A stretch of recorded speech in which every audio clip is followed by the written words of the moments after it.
पिछले पार्ट में हमने देखा कि प्रधानमंत्री मुनिंगबाओ को कैद करने का आदेश दे देता है और कुछ दिनों के बाद राजकुमार और मुहान हाउकिंग से मिलते हैं दूसरे राजकुमार के बगीचे में। जब हाउकिंग को ये बात पता चलती है तो वो पूछता है कि क्या जिंग चैन आज आने वाला है।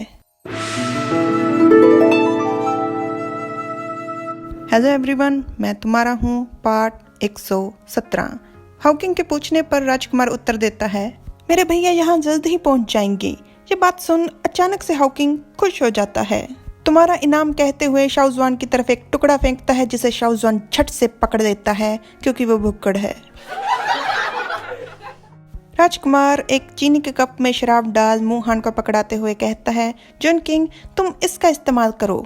हाउकिंग को ये बात बहुत ज्यादा खटकती है क्योंकि उसके हाथ में है बांस का गिलास जिसके किनारे बहुत ही खुरदरे हैं। तो हाउकिंग कहता है, दूसरे भाई मैं जानता हूँ कि आपका पत्नी बहुत ही नाजुक है, यहाँ तक कि आप अपने साथ शराब लेकर घूमते हो, पर भेदभाव साफ तौर पर जाहिर नहीं हो रहा। ये बात हाउकिंग ने बांस का गिलास दिखाते हुए की थी। तो राजकुमार कहता है, पिछले साल ये गिलास जुनकिंग को चुभ गया था तो मैं उसे ये दोबारा कैसे इस्तेमाल करने दे सकता हूँ। तो हाउकिंग चिढ़कर कहता है, तो तुम्हें ये डर क्यों नहीं है कि ये गिलास तुम्हारे बड़े भाई को चुभ जाएगा। तो राजकुमार बेपरवाही से कहता है, आपकी चमड़ी बहुत ही मोटी और सख्त है, ये आपको चुभ ही नहीं सकता।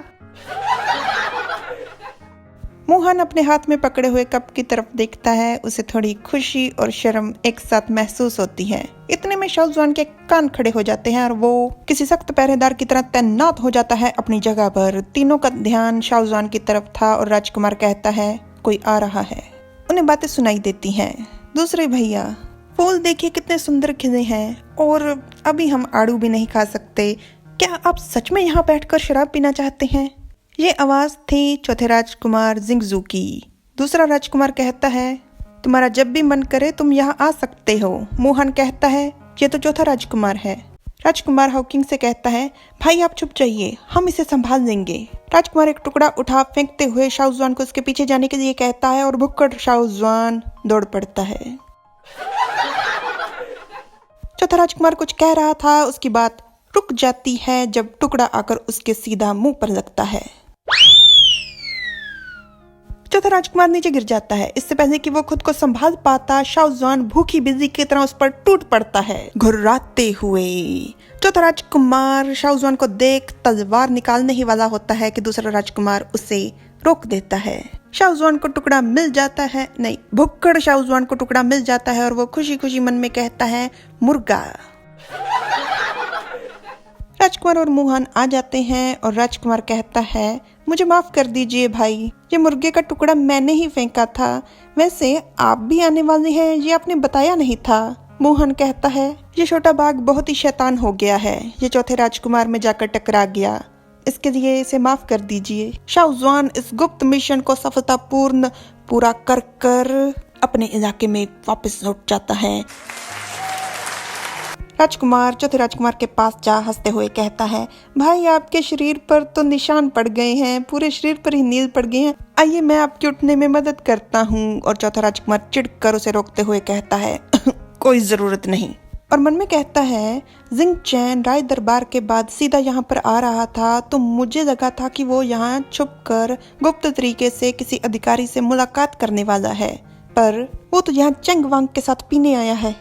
राजकुमार शाओजुआन के सर को सहलाते हुए कहता है, ये बाघ तो बहुत ज्यादा जंगली हो गया है, मुझे डर है कि मैं इसके साथ अब भविष्य में अनजान लोगों से मिल नहीं पाऊंगा। भाई ऐसा करते हैं कि आज रहने देते हैं, मैं फिर कभी आऊंगा। चौथा राजकुमार कहता है, अगर ऐसी बात है तो मैं भी आपको और ज्यादा परेशान नहीं करना चाहता, मैं भी निकलता हूँ। तो राजकुमार कहता है, चलो एक साथ ही चलते हैं। और जाते हुए धीरे से अपने भाई से कहता है, किसी और दिन बात करेंगे। मुहान और राजकुमार आगे आगे जा रहे थे, उनके पीछे शाओजुआन था और शाओजुआन बार बार चौथे राजकुमार की तरफ देख रहा था घूर घूर के, जिस कारण अभी भी चौथे राजकुमार को थोड़ा डर तो लग रहा था। उनके जाने के बाद जिंग चैन से हाउकिंग कहता है, सब लोग चले गए, अकेले बैठकर शराब के जरिए अपने गमों को मिटाना बहुत ही उबाऊ है, क्या तुम्हें साथी की जरूरत है? हम दोनों कितने लंबे समय के बाद मिल रहे हैं, क्या हाल है तुम्हारा? जिंग चैन मन में कहता है, सच में अभी अचानक से बहुत ही उतल फुतल हो गई थी। वो दोनों बैठ जाते हैं और हाउकिंग थोड़ा शर्माते हुए कहता है, क्या तुम्हें तुम्हारा जेड मिल गया था? उसके सवाल को नजरअंदाज करते हुए जिंग चैन कहता है, तुम्हें राजधानी आए हुए बहुत समय हो गया है। अगर तुम जल्दी वापस नहीं गए तो आज नहीं तो कल तुम्हारा सबको पता लग ही जाएगा। हाउकिंग थोड़ा ड्रामा करते हुए कहता है, मैं जियांग नान से खास तौर पर तुम्हें तुम्हारा जेड लौटाने के लिए आया हूँ और तुम एक ही मुलाकात के बाद मुझे भगाना चाहते हो। तुम सच में कितने पत्थर दिल हो। जिंग चैन चिढ़कर मन में कहता है, ये सच में अभी भी उतना ही ढीठ है जितना पहली बार मिलने पे था। हाउकिंग जिंग चैन के हाथ से बांस का गिलास लेते हुए कहता है, और ध्यान से, कहीं ये तुम्हारे हाथ में लग ना जाए। मैं किसी से कहकर तुम्हारे लिए दूसरा गिलास मंगवा देता हूँ। और अपने पास से कुछ कागज निकालते हुए कहता है, मैं जानता हूँ कि तुम्हें बहुत ज्यादा चिंता है। चिंता मत करो, मैं 2 दिनों में वापस चला जाऊंगा। और ये एक और चीज जो मैं तुम्हें देना चाहता था। हाउकिंग मेज पर कागज रखता है तो जिंग चैन कहता है, ये। और जैसे जिंग चैन वो कागज पकड़ने जा रहा था, हाउकिंग उसका हाथ पकड़ लेता है। जिंग चैन बस इस बात पर एक ही शब्द कहता है, तुम। हाउकिंग कहता है, इनमें उन सब लोगों के नाम है, तुम इसे रख सकते हो। और थोड़ा उदास होते हुए कहता है, वो दिन दूर नहीं जब जागीरदारी खत्म कर दी जाएगी। मुझे डर है कि इसके बाद जब हमारी मुलाकात होगी वो आज की मुलाकात की तरह आरामदायक और सहज नहीं होगी। और उठकर जाते हुए कहता है, मैं चलता हूँ, अपना ध्यान रखना। जिंग चैन मन में कहता है, ये अपने दिमाग में क्या उल्टी सीधी बातें सोच रहा है।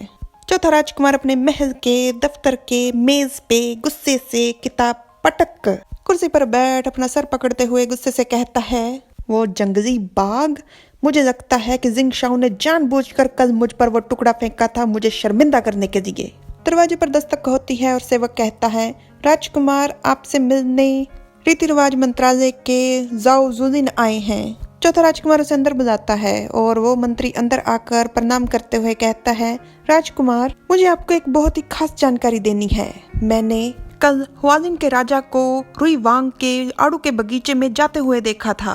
ये बात सुन चौथा राजकुमार चौंक जाता है और कहता है, क्या, रुई वांग के आड़ू के बगीचे में?